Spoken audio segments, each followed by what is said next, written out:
Welcome to episode 4 of Badger Watch. This is the County Championship Cricket podcast where we use cricket11.com to play fantasy cricket and analyse each round of the County Championship as it unfolds. Today, instead of the four of us, because Chev is on holiday in Spain, Portugal, Mallorca, I believe. Mallorca. It is just myself, Alex, Hugh, and Howard this week on Badger Watch. Hugh's team is Brian May Save the Badgers, with Howard's team being Bears Badgers. My team is Spenny's Champs, and Chev's is the Chevaliers. Now, how did we go this week? Hugh, how did your team go? I was led by with 180 at a run a ball, which he also happened to be my captain. So I think I was probably the pick of the Badgers this week. But one man team fared pretty well. Yeah. I didn't have a great deal else really. I had a couple of middling performances. I think Matt Critchley got a few runs, but I think Lammonby got 50 on the first day. But I don't think I had much else. Yeah, I was very similar. I was led by Gubbins with a back-to-back 100 in each innings, which was nice. Brought Harmer in, thinking, here we go, based on Hugh's previous assessment on Harmer. And when I said he's the best spinner in the world. Yeah, did he take I don't know if he took a wicket. He was outbowled by Thierry, wasn't he? Outbowled. I think I've cheved him royally. Yeah. And then I thought, luckily, I complained last week about all my batters not getting runs. But as I said, Gubbins came in. And then I thought North East was going to carry Glamorgan home. But what game that was. Yeah, what a game that was. We'll get onto that. That was incredible. Howard, how did your team go? Mixed bag. Couple of the bowlers went all right. Had Harris Ralph, who picked up 5 wickets in the first innings, but then injured himself. So didn't bowl second time round. And I think that probably cost Yorkshire, if not the game, at least having a run at it, because Kent got themselves 100 ahead when the bad light kicked in. Ben Sanderson tore through Essex first time round, and Liam Travaskis subbed him in for Mulaney, leading all. What a signing that is. Talk to us about Liam Travaskis, guys, because he is actually quite a high point scorer in cricket11.com, isn't he? And I don't think anyone will know who he is. No offence to Liam if he listens to this podcast. But what does he do? Bowls a bit of spin and a few useful runs from number 7, I think. I mean, I know very little about him other than he's a fairly cheap all-rounder on cricket11.com.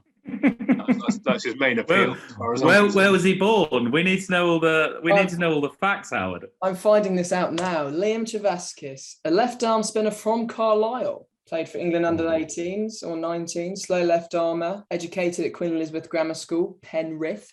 Seems like he was sort of a Lancashire lad, has gone to Durham. Yeah, he scores a lot of points. He scores handy runs and he gets handy wickets, doesn't he? There's that Cumbrian link to Durham, though, without Lancashire. Ben Stokes of famous Cockermouth fame. Is that a traditional thing? You know, the whole Leicestershire is a bit of a joke running that it is an academy for Nottinghamshire. A lot of players transfer. That hasn't always been. Is that the same for Durham, Lancashire? I always think Durham is quite a stalwart county, but they are actually quite new, aren't they, as a first-class county? They are, yeah. Fine new, yeah. Was it 80s? They've got first class. They're the last incepted county, I think, maybe. I believe so. And then Ian Botham went to finish his career up there, didn't he? And I think he gave them a bit of profile to kick on and become a more established first class county. But I'm not sure. I think up there you've got Durham and Northumberland are the two counties up the top there, aren't they? And a lot of the local lads playing will feed into Durham's first class setup from up there, but I'm not sure whether many Cumbrians come across. I don't know if the Pennines stretch that high up, but do they come across the Pennines if they do over the other side of the country? Quickly googling a map of the north of England, but I'm aware of some Cumbrians, Ben Stokes being the main example of those who have crossed the Pennines rather than gone south to Lancashire. I guess it depends whereabouts you're from. Manchester's quite a long way from the top of Cumbria, whereas I wonder if Durham's still a long way from the top of Cumbria, so who knows? Maybe people, if they want a geography podcast, might go elsewhere and keep talking about it. Geography cricket podcast. We go even more niche. So that leaves, and all that chat, that leaves the table on Badger Watch looking even worse for me. The Chevaliers are first on 7,584. Brian May Save the Badgers are on 6,841. Bears Badgers on 6,007 and Spenny's Champs on 3,957.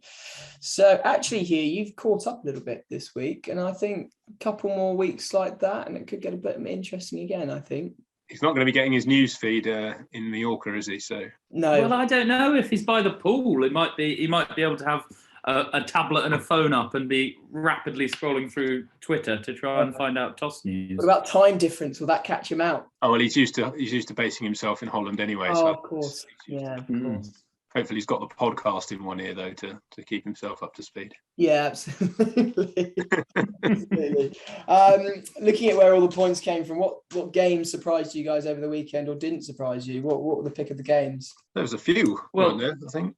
Yeah, I mean, as an Essex fan, I'm inclined to start there, but for 2.5, 3 days, they're on the wrong side of it. I'm a bit concerned what's going on at Chelmsford. There's been a few boardroom walkouts and maybe the ramifications of the racism scandals that have affected Essex as well as Yorkshire might be hitting through. But yeah. Northants aren't a side that over the last 6-7 years should be troubling Essex. I think last year, at the end of last season, Essex beat them in about a day and a session. And Northants certainly showed some resolve against what looked, what on paper, like it should have been a relatively one-sided game. But Northants actually, I think this year have proved a few sides wrong. But yeah, I was going to say that. Northants are a bit doing brilliantly going up to Div 1 because I love their side in respect of there's no world beaters.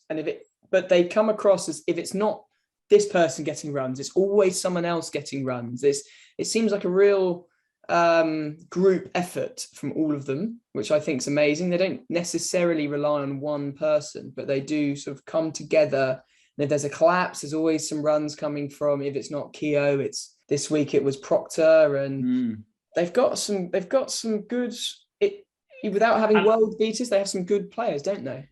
There's some good championship cricketers. Sanderson with the new ball's been one of the top bowlers in the championship consistently for the last 3 or 4 years, who's never really ever got a look in for higher honours, presumably because he plays for a less fashionable county. And Howard, we were speaking about your Surrey this earlier before Hugh joined, weren't we? That was I don't think we need to dwell too long on that one, do we? Un-Bristol-like wicket, or was that a very Bristol-like wicket? I can't decide. I don't think I've ever seen anything like that. I was watching it on the live stream, which is absolutely fantastic with anyone who's working and has that on the background. It's brilliant, but it was very boring at the same time. Working in inverted commas, yeah. Yeah, so that was a bit of a boring game. 603 plays 4-3-2 for 2.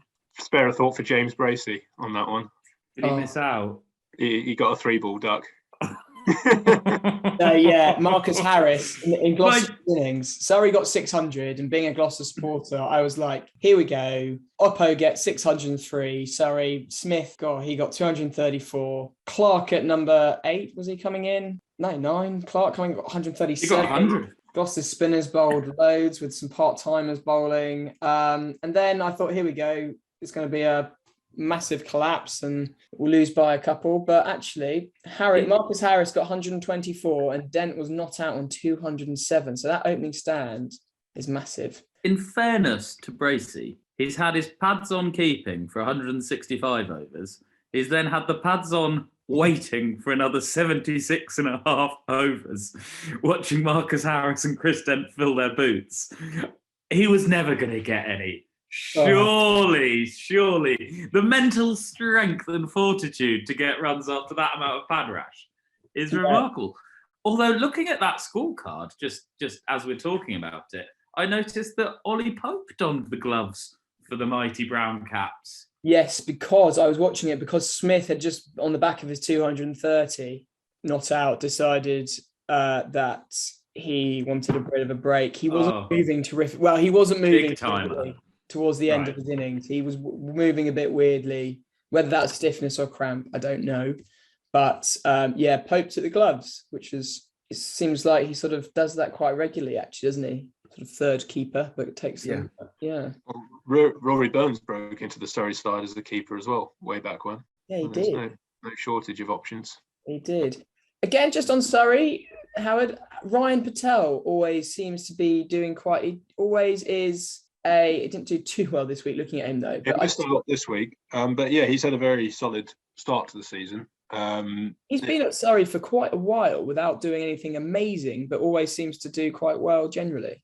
Yeah, I think he's more established this year. It's probably his first real run of games. Played a bit last year, but he's been in and out of the Surrey League for the last few seasons. He'll play when Surrey need him, and then go and play club cricket at the weekends when he's not required, which has been more often than not actually. But first, yeah, as I say, missed out this week. But first 3 games had that 100 to win the match against Somerset, the 4th innings game, and I think he got at least a 50 in the first 2 games as well. So he's had a nice start to the year. Yeah, lovely. Did he break into the side at Surrey as a bowler in a big title decider against Somerset, or am I imagining that? No, you're not. Wait, I don't think he broke in as a bowler. He just came on a 5th change, and I think he took 5 for 4 or something like that. Sorry, that's exactly it. Run through Somerset. Whilst we're on Somerset, though, quite big win for them this week. I think we mentioned last week's episode. They were struggling for form, especially with the batting, but it's very solid top order runs from Renshaw and Hugh Lammonby as well, set them up well, and the bowlers backed them up this week. So very good to see them back to winning ways. So that brings Somerset off the bottom, doesn't it? It does, yeah. And I can't see them getting in any real relegation battle this year. I think there's too much quality down there, isn't there? Especially in the bowling lineup. We did say in our first episode that they were relegation fodder the way they started. So not relegation fodder, surely. I can't remember. I think we were quite. I think last week we said that the batting hadn't been firing, and it looked. I mean, on paper it looks like if you're a Division 1 bowling attack, I think turning up against that lineup on paper, you'd fancy that perhaps we can run through these guys, get Renshaw. Hildreth's getting on a bit, isn't he? Banton, first class record is still very poor. I don't think it really matches his talent. And Lammonby has been struggling, as they got 50. But I think as a Division 1 attack, you're probably thinking this is one we've got a chance in. Yeah, I think looking at Somerset, you're probably saying that they're very good young, probably list A one-day players, aren't they? And you'd fear them in a one-day game. But in first class cricket, like you said, Banton at 4 seems quite high for maybe an unproven first-class technique. But it's good to see someone like Banton playing county championship cricket, to be honest with you, because he's obviously tipped for the future and people like the look of him. So, the more first-class cricket that he can play and people like him can play, then it is good for the game. But yeah, and then I think the pick of the games was probably the Glamorgan game, wasn't it? It was. What did they need in the end? They just remind me. They were chasing. They were set about 330, something in that region, off 55, 60 odd overs. So not an overly sporting declaration you wouldn't have thought at the time, but by the sort of late on Sunday evening, they had a real sniff of it. I think they lost a couple of important wickets later on in the chase, which made them put the brakes on with the last 2 or 3 overs to bowl. That's right. Because at that point they're in very real danger of losing it, having been giving themselves a chance to win. But no, it was a good advert for the county game, that game.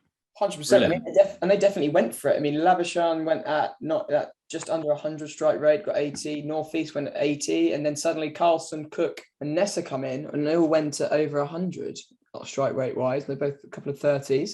You get the feeling if Labuschagne or North East bats for 5-6 more overs each, or gets to 100 and more, they've got a really strong chance of winning that. Yeah, I think for someone like North East, that would have been an incredibly good timing of 100, chasing under pressure, and his big good friend Rob Key, his managing director of cricket. I think that would have been a timely. Is that a bit of knowledge? That I suppose of course it's knowledge. They're all Kent chums, aren't they? Kent chums, yeah. I mean, that's being unfair to Sam, saying that he's only getting in because of Rob Key's presence, because he's obviously done pretty well. But it would have been timely, I think. And I think who's the is it Guest? Brooke Guest. I was about to mention Brooke Guest because I think we've got a couple of managers who left Brooke Guest on their bench. He's sat on my bench. He watched Al Davies not do a great deal for Warwickshire whilst he licked off hundreds in each innings. I did see on Twitter he was the first Derbyshire wicketkeeper to score 100 in each innings since the 19th century. So it was 1880 something that was the last time that happened for Derbyshire. Wow. So rare air up there indeed for Mr. Guest. And I also noticed a good stat from that game is that Shan Masood, with his double failure of 60 and 40 this game, he came within 2 runs of breaking Nick Compton's record for runs by the end of April. Oh, 2 runs. 2 runs, but looks still with a very good chance of getting to 1,000 by the end of May, and he'd be the first since Graham Hick. Well, they've got to buy this week. I'm thinking about cashing my chips in and subbing him out because, as you said, Howard, his record in England's terrible. So these diminishing returns might be the end of Sham.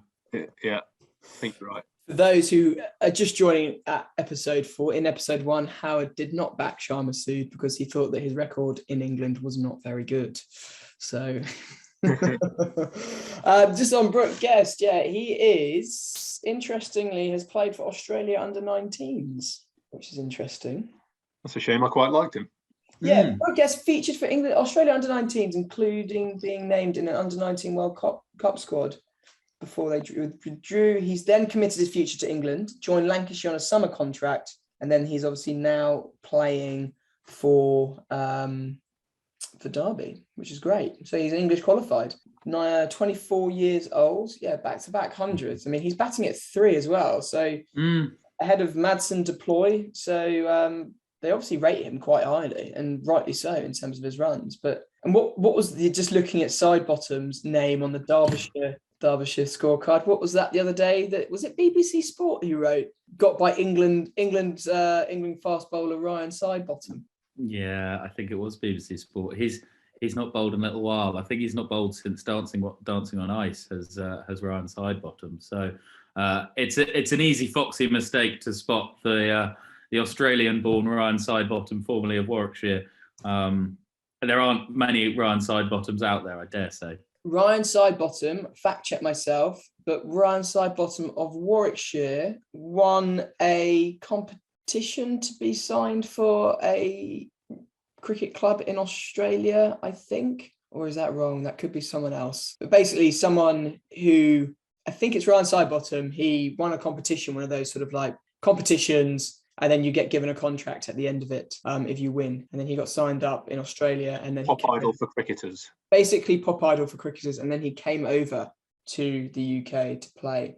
Word on Wayne Madsen, another big game of runs for him, 130 yards not out and 70 in the first innings. He's having a good year. There's Mr. Consistent. A lot of Derby players scoring a lot of runs at the moment, aren't there?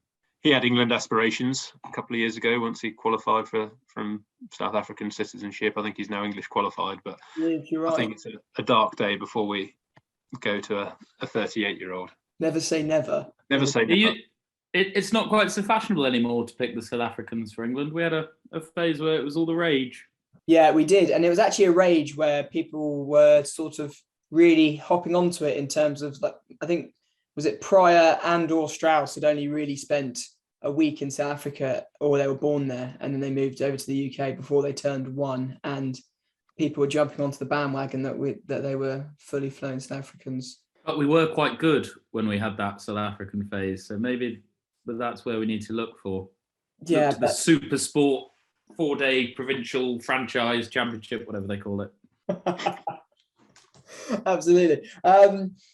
Any other? I mean, this week coming, we've got New England captain. Was he newly appointed this week, Ben Stokes, whilst it was all going on? I believe he was, yes, in the middle of the round of fixtures, yeah. Absolutely. So he's playing this week, isn't he, for Durham?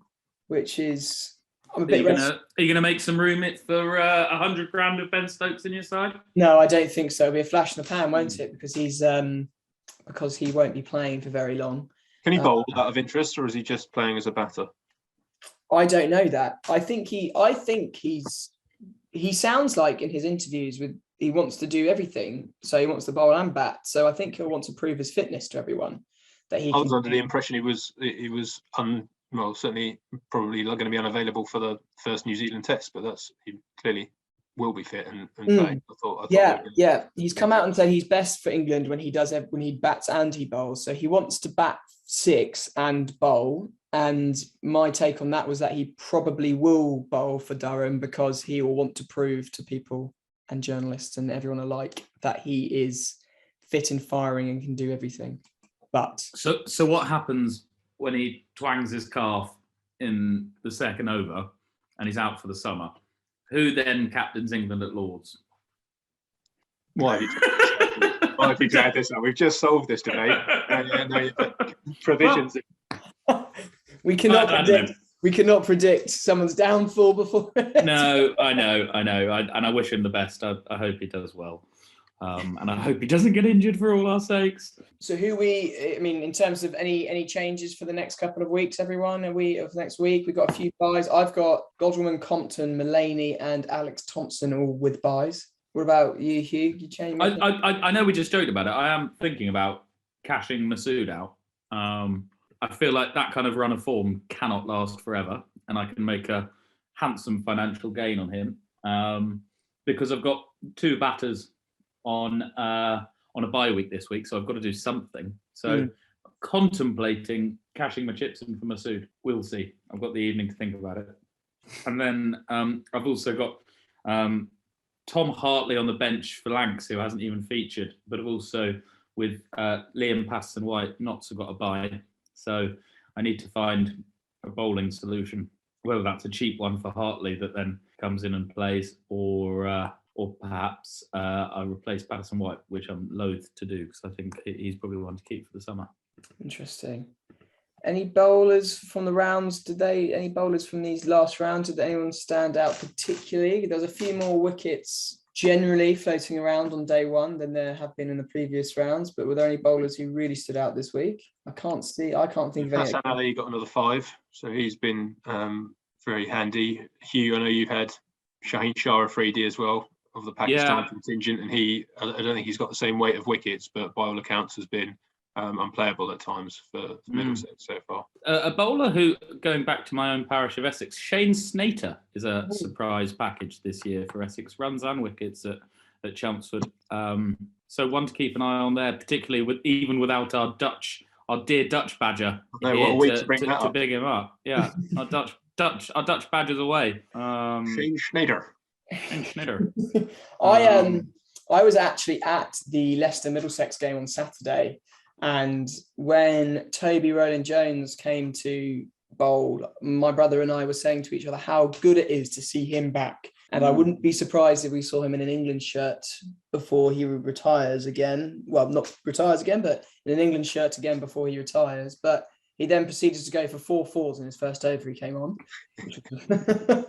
But it is good to see him. Shoved him right up. I did. It is good to see. I mean, Middlesex have got some nice bowlers there. They've got Shaheen Afridi, obviously, who's doing pretty well. But then Rowland-Jones, Helm and Bamber, 3 English bowlers. Helm got 3 for... And I like the way Bamber looks. The way he bowls is very nice, I think. You don't like him as much when the keeper stood up, which happens quite often with him. Yeah, I actually thought he was quite quick in the 100. He hurried a few people, but actually he's not as quick. That's mini Mertz. Him and Murtagh taking the new ball at Middlesex against Surrey last year, and keeper was up to both new ball bowlers. Yeah. It was a throwback. Simpson does stand up to quite a few people, to be fair to him. Did Bamber even play in the 100 last year? Am I being foxy and getting him mixed up with someone else? I think you're mixing him up with Helm. Helm's slippery. No, Helm is slippery. No, I'm not getting him mixed up with Helm. I'm going to search this Barber. Could be someone else. A bowler who... I think, and he's another one who hasn't got a look in, but he's got a bit of pace. Who's that, Howard? Sorry? Blake Cullen. Potentially I'm being completely foxy, and it is maybe Cullen. And he did play in 100. Maybe it's him. And then I saw Middlesex, Leicester, on that day. Leicester were going actually extremely well, and not extremely well. They were going well and looking like they were going to save the game. And Holman bowled a couple of he bowls leggies and bowled a few half trackers, and there were some quite poor wickets actually in that second innings for that's it. Barnes and Mike were doing it outstandingly. Ben Mike was stranded on 99 for his first class 100 ever, and it could have been at Lords, and he got stranded. Yeah, Hendricks, Rowland-Jones bowled Hendricks. and Mike was on. Then Mike looks a serious player. I think he looks very good. Has Chev got him in his team? I don't know if he's got him this year. I had him for a lot of last year as my super sub because he was really cheap last year, and I think his valuations snuck up this year. But at Leicestershire, he's always going to play. He's going to bat and bowl. He's going to bat in both innings, historically. And he's sort of I think he's another South African born player, but he's going to get a lot of cricket at Leicester. Yeah, he will do. I think Leicester's batting is pretty weak, but I think next week, they've just signed Rishi Patel from Essex, haven't they? I think they signed him in the winter. Yeah. He's got a couple of hundreds now back from fitness for the second team, so I think he'll be back in to bolster their batting, I think. But just on the subject of someone like Ben Mike, maybe underrated. We talked about Liam Travaskis going under the radar quite a lot, and it's probably we've only really seen these guys and know them because of the fact that we play this game and we can see the points they get. But I think on the other side of that, who, in your opinion, has been selected for England or spoken about to being selected for England in this sort of dark age of English cricket that we're in and has been a little bit overrated or not worth, maybe their stats don't back up the reason why they've been selected, or maybe the journalists have got a bit excited? Is there anyone that completely springs to mind early on, mentioning those couple of points? I guess Sam Billings would be one for me. Made his debut over the winter in Australia as keeper backup predominantly, but is never too far from the conversation. Hasn't played a huge amount of first class cricket or got that many first class runs, but they obviously see something in him that is very appealing. And I don't know if it's the leadership qualities or as a batsman, but he's one for me that I'm not sure is at the level he seems to be with England. Yeah, I mean, he's got a first-class batting average of 33. His list A is a bit better. But yeah, I think he's one of those, he does seem to be one of those guys that he gives a lot to people, doesn't he? He's very personable. He's very outgoing. He's very good with the media. People do get very excited about Sam Billings, and he doesn't actually play as much first-class cricket as I think he probably should have in his life. Hugh, have you got any thoughts on that? Crawley is that... He gives me nightmares watching him bat, shuffling over from off stump and nicking him from 8 stump. No, he took your advice this week, Hugh, and got trapped plumb in front. But if you're batting off and you go nowhere, then you get trapped in front. I think it's a false economy batting on off stump. Some players it works for. It doesn't work for Crawley, in my opinion. I think England need to end that experiment now. We've been talking about how Derby, and there's a lot of runs at Derby at the moment, and Ian Bell, as we've mentioned, is batting consultant there. He had a piece on how he hates people batting on off stump because he doesn't think it allows you to trust where, you don't know where you're playing, at least if it's outside of you, you can leave it, etc. And I think that's interesting. Crawley's average at first class cricket is 30. To be selected on the back of that, why do we think, why was he selected for the England team if his average is 30? It doesn't scream anything other than a mediocre, good first-class cricketer. How is he being selected then? I think he got picked in the first place because we keep looking for the next Trescothick and Vaughan, who had relatively average first-class careers, but Duncan Fletcher saw Glamorgan play against Somerset when Trescothick got 180 and that got him picked and he took his chance. I think it's nice going for these type of players with an average first-class record, but I'd rather see a little bit more stats behind it. If averaging 30 is enough to open the batting for England, I can't believe that technique is up to it.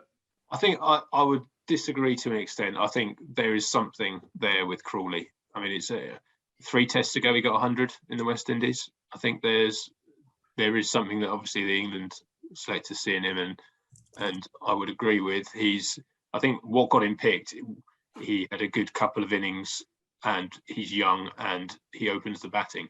And there's not that many youngsters coming through opening the batting that were doing well at the time he was first selected. So I think that is what, as much as anything, got him through the door in the first place. But I mean, that 260 odd against Pakistan, they're no joke as a bowling lineup. So there's definitely something there. Yes, he's got his flaws, which I'll let you wax lyrical about over the summer. But I wouldn't write him off just yet. He's still got time on his side. Yeah, absolutely. I mean, I came into this thinking that someone like, for example, Nick Gubbins was underrated. I mean, he averages 35, which is higher than Crawley. Nearly had a look in at one point, didn't he? But hasn't really since hasn't really been spoken about at length in the last couple of years. I mean, just interesting to see why someone like Crawley gets selected and Gubbins doesn't. Maybe it's due to age, but maybe not, because he's only 28. I think it was probably form at the time that Crawley was selected as much as anything. Gubbins, when Middlesex had that title-winning year, he, I think, averaged 60 odd, had a very good first-class season, scored 1,500 runs or something. But since then, his form's really tailed off. So this move to Hampshire seems to have done the trick for him, I think. So this could be a chance for him to kick on and get his name back in the hat. Yeah, absolutely. What about, this is an interesting debate between you two, is what about Ollie Pope? Because I was coming in here to think Ollie Pope, not worth the hype, but he averages 51 in first class cricket, which is actually quite exceptional and far and above beyond any other young player of his generation that I have been able to find. So I was happy to be wrong when I thought that, but I don't know, Howard, you've come out previously and said that Ollie Pope is worth the hype and you think we should stick with him. Hugh, have you got any? I see more that's worth sticking with in Pope than Crawley, but they're different players for different roles. I think Stokes moving to 6 could help Crawley, because I think Bairstow's a natural 6 and suddenly that role's gone. So, sorry, not Crawley, help Pope. So Pope versus Bairstow for number 5 at Lord's on the 2nd of June seems to be the selectors' debate. I don't think they'll consider Lawrence for 5. Maybe he's up against Root for 4 if Root bats at 3. So I think Pope is a fine young player. I think we need a statistician, I think, for our podcast, maybe if the budget allows us in time. But I would like to know what Pope's record is in all first-class cricket away from the Oval compared to what it is at the Oval, given that he averages 100 at the Oval, I believe, in first-class cricket. I do wonder what his record is away from it. And we do play one test a year at the Oval, so maybe that doesn't. If you get 100 a summer, then that probably warrants selection for another year in England batting lineup at the moment. To be fair to Pope, he's pretty handy at Guildford as well. I think just on that point, and you touched on a couple of things. Looking back to the great teams, I think what England have got away from a little bit is this idea that your young batters go in and might bat 5 or 6, but a good batsman is a good batsman and should cut their teeth maybe at 5 or 6 and then progress up the order. I think half the problem England are having at the moment is we pigeonhole people like Bairstow and Stokes as they're middle order batsmen, so the middle order's locked down. If you're a young batter, you're going to have to go in, or you're going to have to go open or go 3. We'd have a number of people debuting at 4, 5, 6, 7 at the moment, because they're more our settled places, because we are getting a few runs in the middle order, we're getting no runs at the top of the order. But the chance for younger players to come in, bat in the middle order, score a few runs, and then gradually work their way up. I mean, there's no reason why Pope can't bat 3.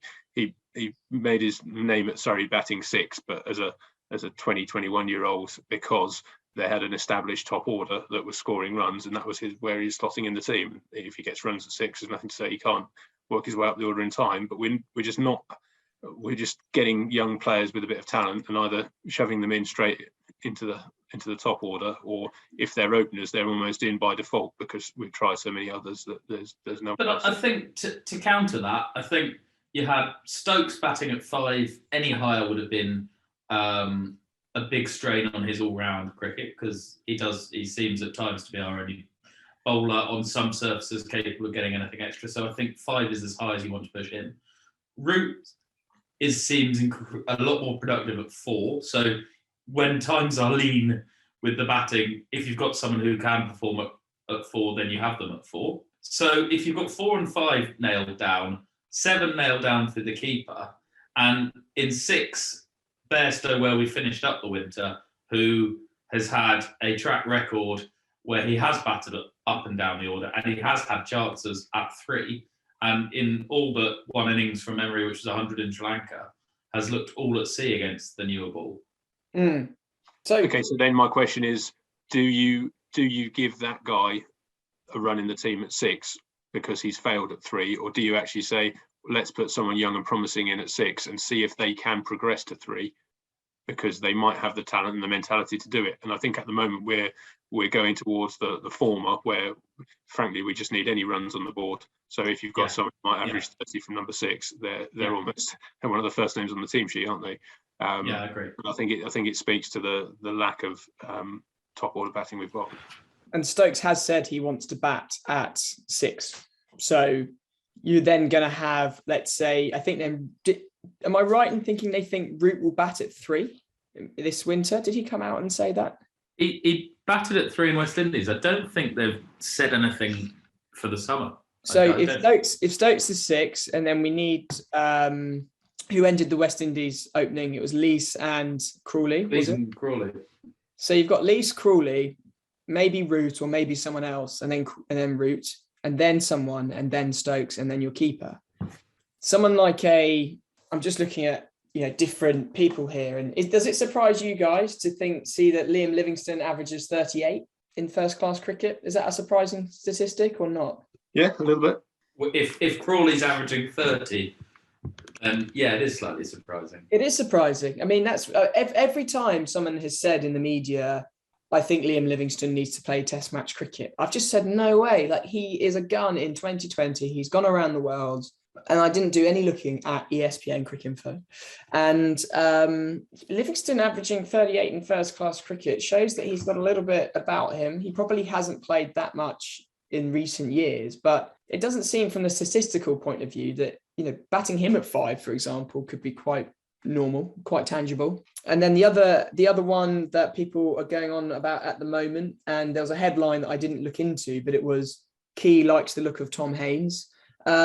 He seems to be doing it all at the moment for Sussex, averaging 37 in first class cricket from 38 matches. Have you guys seen him much? Watched him play? Do you know much about Tom Haines?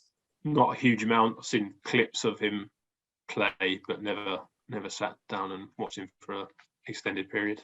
So what would you say Tom Haines needs to have done then for you guys to be in the England selection, to be maybe batting at, let's say, the 3 or 4 spot, or maybe even opening spot, which he's doing for Sussex? What would you say he needs to have done to justify that hype?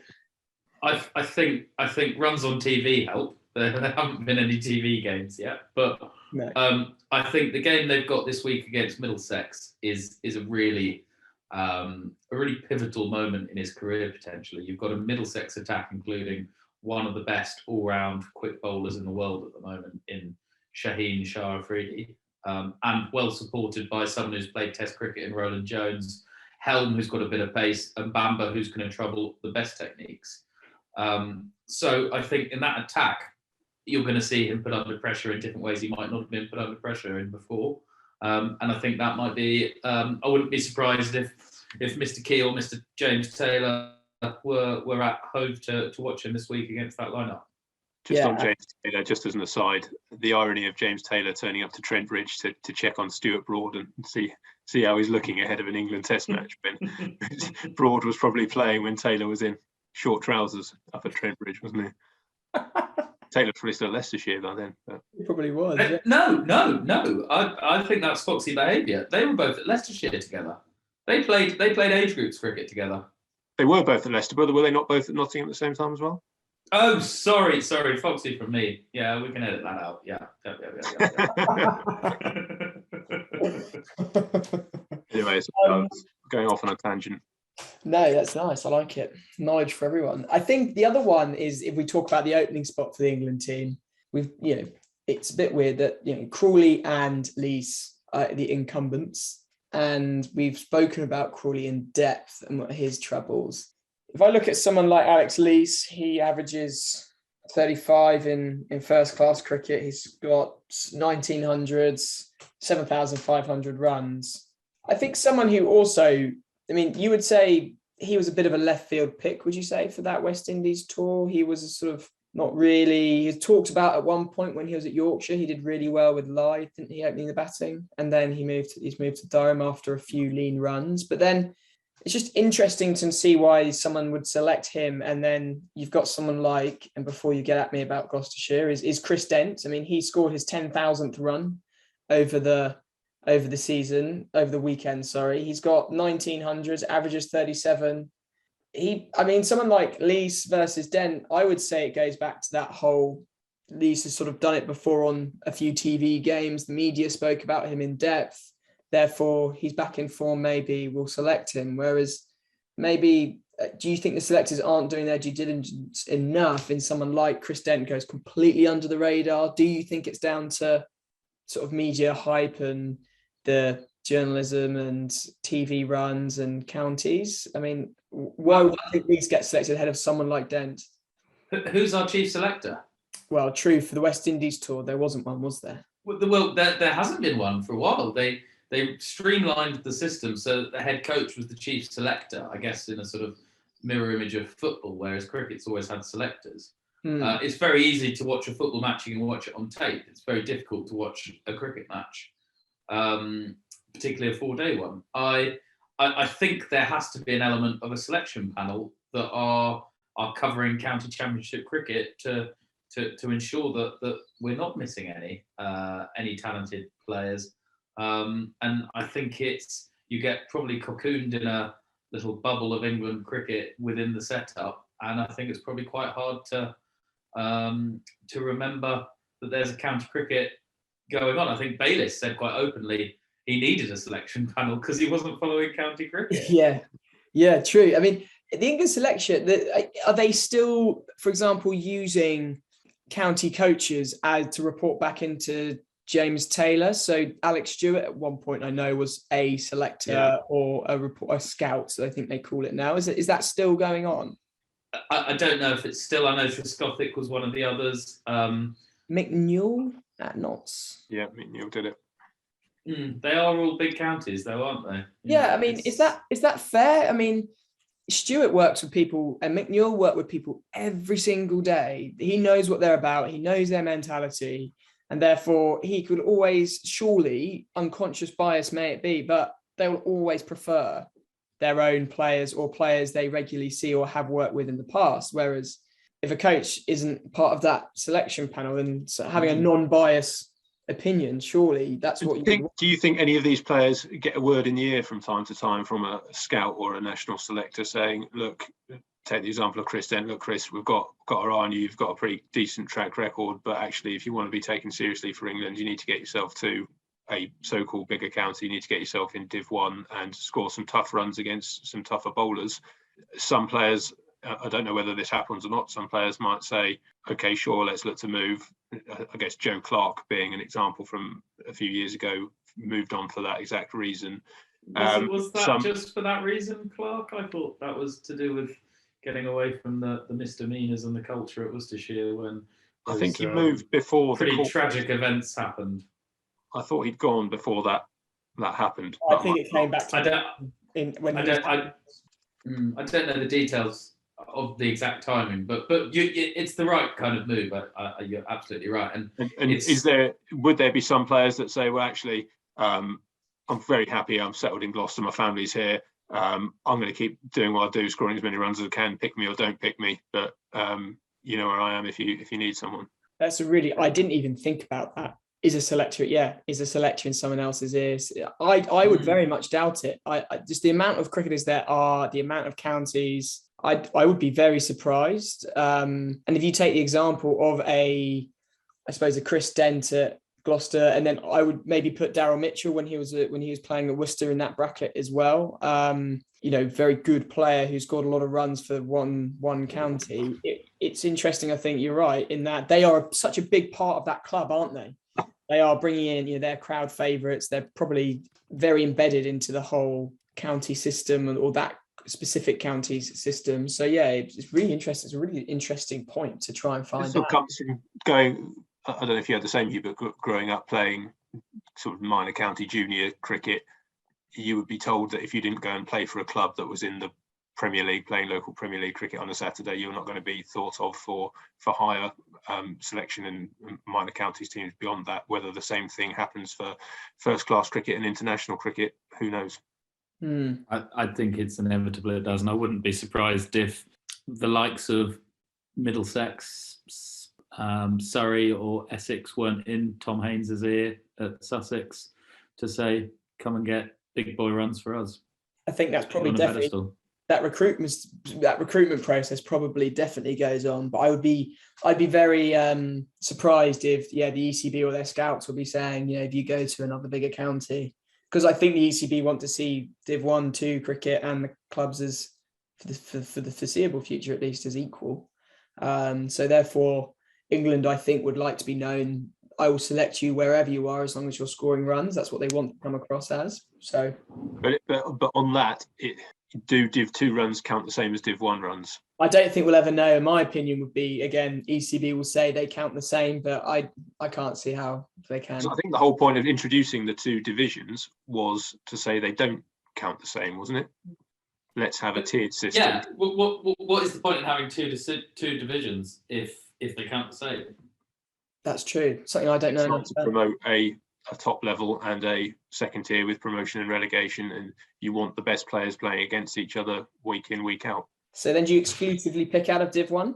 I think not exclusively, but you have to make a very strong case. Someone has to be doing a Shan Masood to get you going down to Div 2, I think. Absolutely. I think just on Lees, I think he will play. Man in possession, and he's had a pretty decent start to the county season. He's got 100 this week. I think he had carried his bat, did he, for 190 odd first week of the season? I think he's done enough to keep his place. Whether or not they stick with Crawley, judging on current form, I don't think they will. He's tipped for the vice captaincy, I think. I'll come to Hugh. I think Crawley will get the first test of the summer.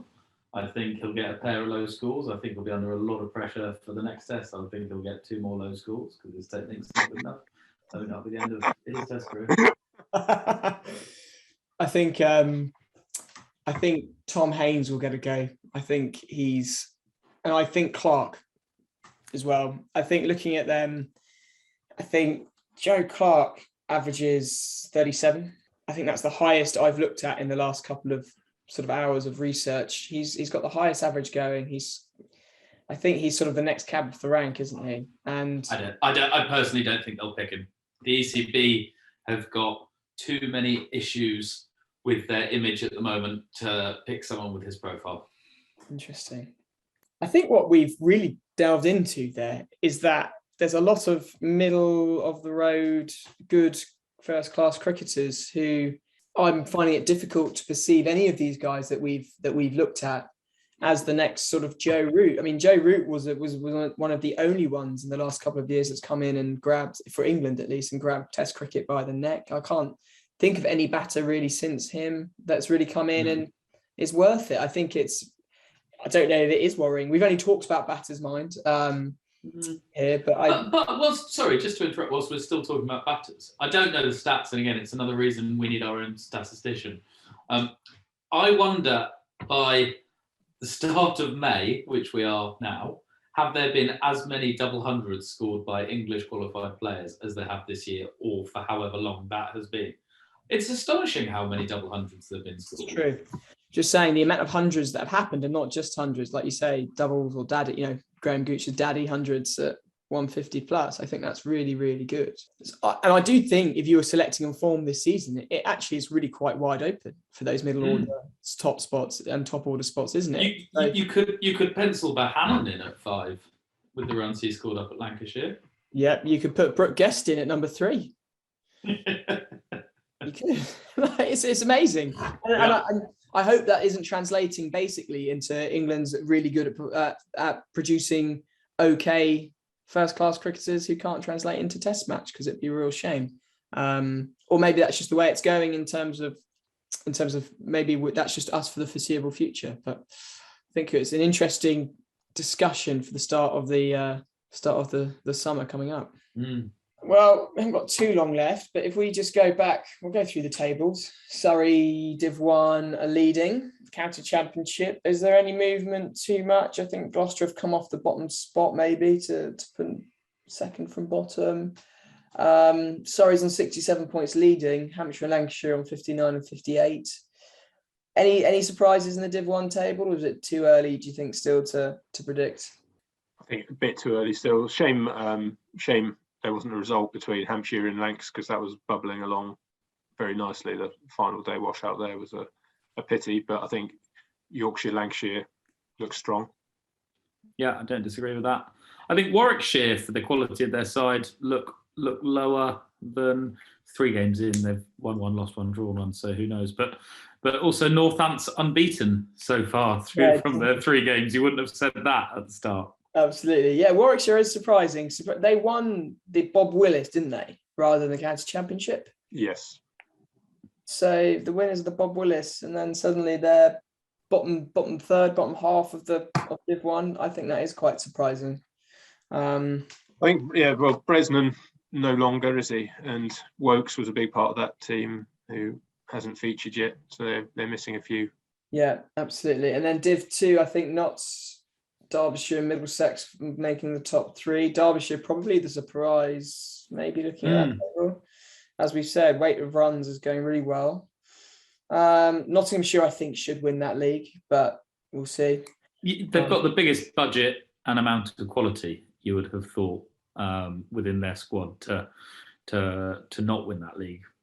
Absolutely. Yeah, I think you're right. I also think Glamorgan with Labuschagne, I think Glamorgan are looking quite tasty in the second div if they can get run of games. I don't think they're looking too far off.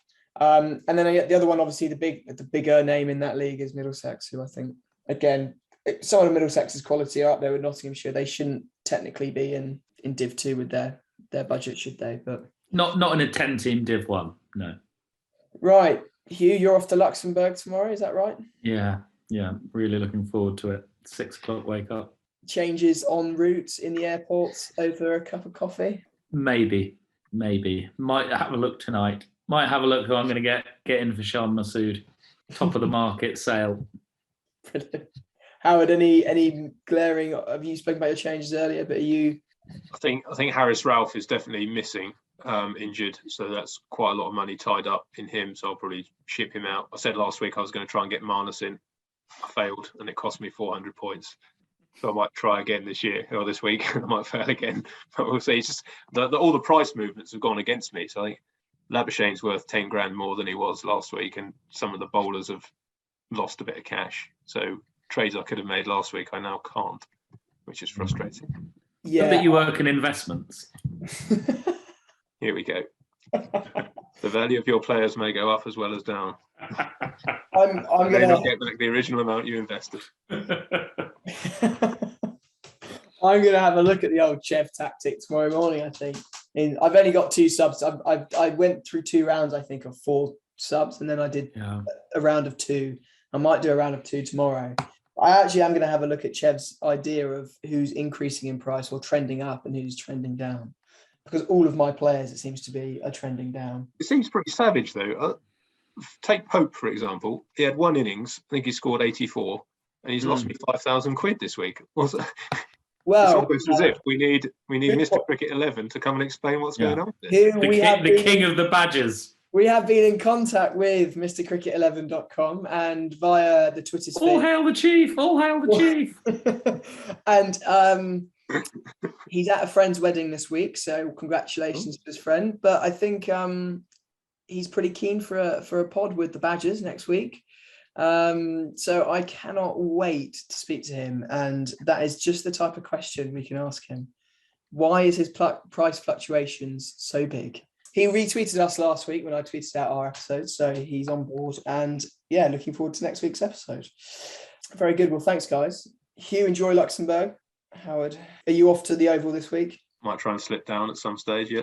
Lovely. I do have to say, my day at Middlesex was wonderful. I think it's an underrated activity, going to watch a day of the County Championship. It's wonderful. All right then, guys. Thank you very much. Thank you, everyone else, for listening to episode 4 of Badger Watch, where I think it's all to play for. Next week, hopefully, will be a complete set of 4. And as we said, hopefully with MrCricket11.com, the king of the Badgers. So hopefully see you guys next week.